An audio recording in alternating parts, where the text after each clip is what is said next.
is a great privilege to have Professor Julian Wolfreys reading the first I hope, of a series of lectures from his forthcoming book on modernity. So take it away. Thank you very much, Grant. This project began maybe about a year ago. This is actually the first time I've talked about this material in England. Good. In Britain, in fact. Good. I've been invited to Belgium, to Germany, to France, to Norway, to Poland to talk about this, but the English aren't interested in modernity. Well, the Isle of Wight is not England, unfortunately. Yes. I said this to someone earlier on today. We're only a protectorate. Yes. And Seaview. And I like to start lectures off with an absolutely irrelevant fact, and I define an irrelevant fact by the notion that once you know it, you don't quite know what you're going to do with it, but it sticks in your head.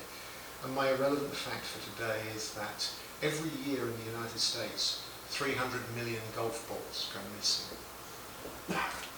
Where they go, nobody knows. That's a lot of missing balls.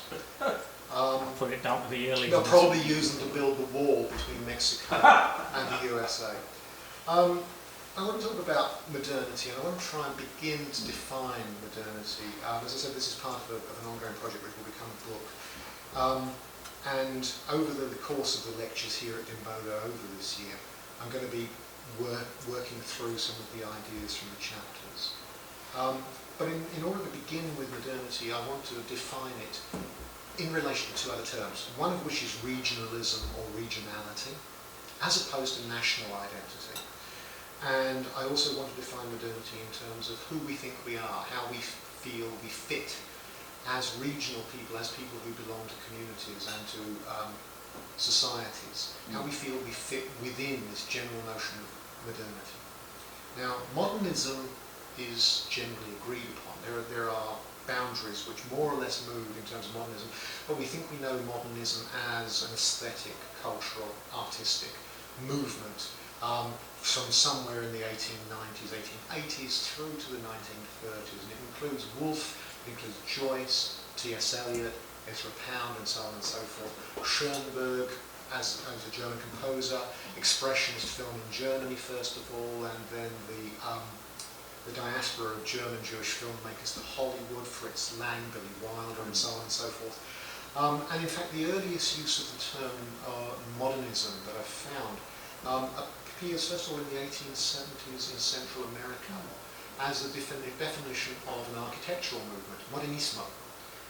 So we have a rough two generation, a 60-year window for defining modernism. But modernity is much more difficult to define. And I think part of the problem with the definition of modernity is that, well, where do you go back to? Where do you start? I want to go back all the way to Aristotle, and probably slightly before that with modernity, because I think that modernity can be defined in relation to human beings and who we think we are, what we do, and how we feel ourselves to belong to a community or to be displaced in a community, from a community, having a sense of homelessness perhaps and wandering.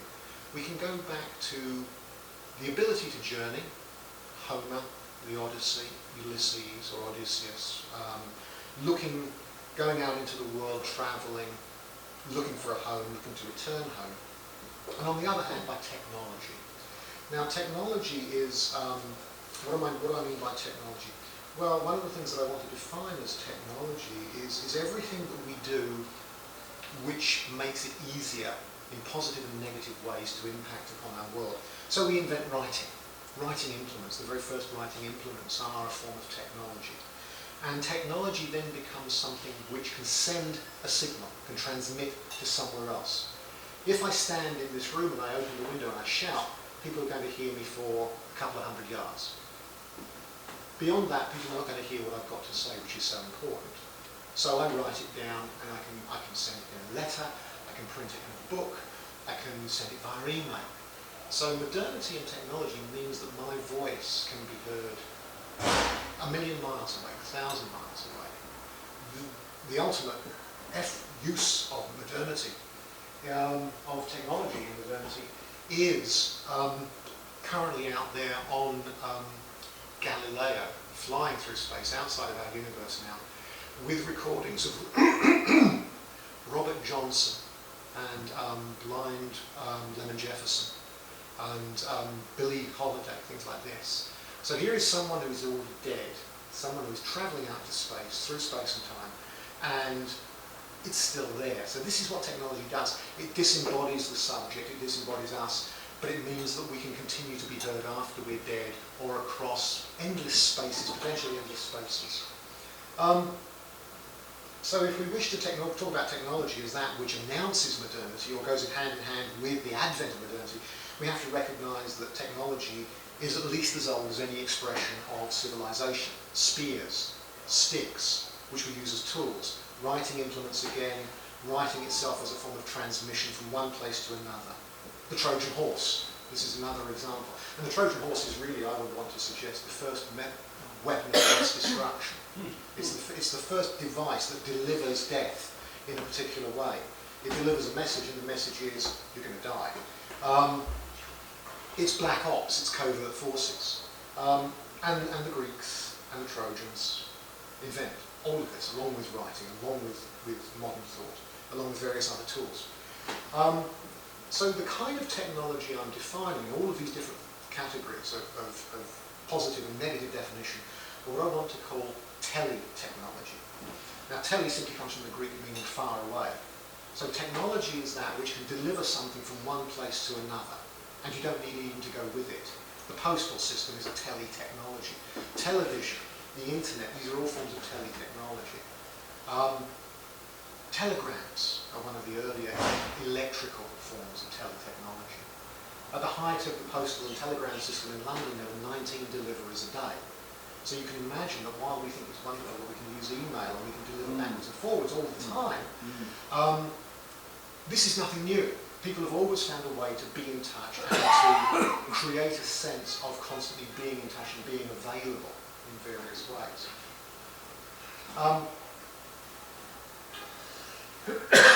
So this notion of tele-technology has to do also then, if we go back to Greece and to the Trojan horse, with local identity. The reason why the Trojans send this horse to the Greeks send to the walls of Troy is not simply because of Helen. Helen is the pretext or the excuse. But the very fact that Troy and Greece are two separate regional states, they're not nations.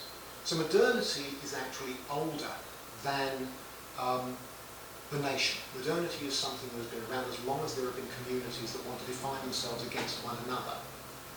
The very fact that we call a common name in Germany is Hermann. Hermann is a corruption of the Latin Arminius. Arminius is itself a corruption of the Greek, meaning barbarian. So if you call someone Hermann, you're calling them barbarian. And this is how the people of the north were defined by the Greeks first of all, and then the Romans. Even the proper name survives. So the question of regional identity is very important. And one of the things that I want to suggest in the book is that where might we find the ultimate expression of modernity? And this will be the end of the book, but I'm giving you a preview. This is a kind of spoiler. And I think one of the places where we find the possibility of modernity where national identity is no longer relevant, or at least becomes complicated, is in the United States. I think the United States is the first modern nation. It's the first modern nation because it abandons or it separates God from the state. At least in principle, at least that's what the founding fathers wanted. It also, and this is something which has made America a success culturally and economically, is it has given permission to all of its immigrants to celebrate their own cultures. You don't go to America, it's absolutely hospitable in certain ways. Of course, one can argue against this, but if you're Polish, if you are Irish, if you are African, you can go to, if you're Italian, you can go to the US, people have all the time, and you can be Irish American, you can be Polish American, you can be Italian American. African Americans didn't have a choice. They went there as Africans, as slaves, and eventually were free, but now see themselves as African American. So there is this doubleness to identity. And I think there's this first clip, which is very brief, from the movie Black Mass, exemplifies this. This is, I apologise, I know that this clip, the sound is off from the video. People's lips move before you actually hear anything, so it's kind of, I couldn't do anything about it. I realised too late.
And I don't know if you know, but in Boston on St. Patrick's Day, the River Charles is dyed green. And they did the same in Chicago. They dyed the river there, and parts of the Hudson River in New York were dyed green as well. So being an American means you have the right to be Irish, which, as you can see historically, is an incredible liberation in various ways, and you need to remember that. I think one of the things with the English is that we don't remember who we were. We're too busy. We've been too divorced from that in various ways, and we feel ashamed of it. Whereas the Scots, the Irish, the Welsh have a sense of regional as opposed to national community, which is defined partly through language but partly in other ways as well. Now, this is not to say everything is smooth and easily worked out.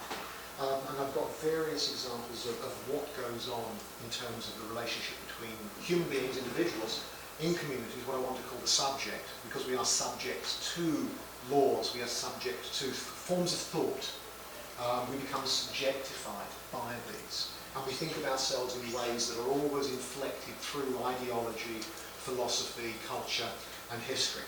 But the next example I want to take is from a German film made by Edgar Rice. Edgar Rice was an experimental filmmaker who back in the early 1980s began a 30-year project of filming the story of one family. And this is called Heimat. Now, Heimat in German means home, but it has various other contexts too.